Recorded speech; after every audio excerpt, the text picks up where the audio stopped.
বন্ধুসকল, আগতে আমি কি ভাবিছিলোঁ? কিবা অমংগল হৈ আছে, মংগল কৰাৰ কাৰণে যে 10 টকা এটা আজি মই বজাৰত যাই এটা ফকীৰক দি দিম, মোৰ কিবা এটা মংগল হ'ব।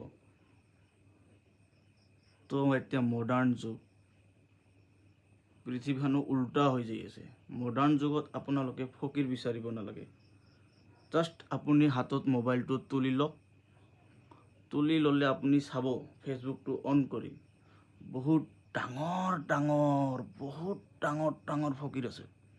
আৰু এই ফকীৰবোৰে আপোনাক মাত্ৰ 3টা ভিক খুজিব, 3টা ভিক। আৰু এই ভিক্ষাবোৰ দিওঁতে আপোনাৰ এটকাও নাযায়।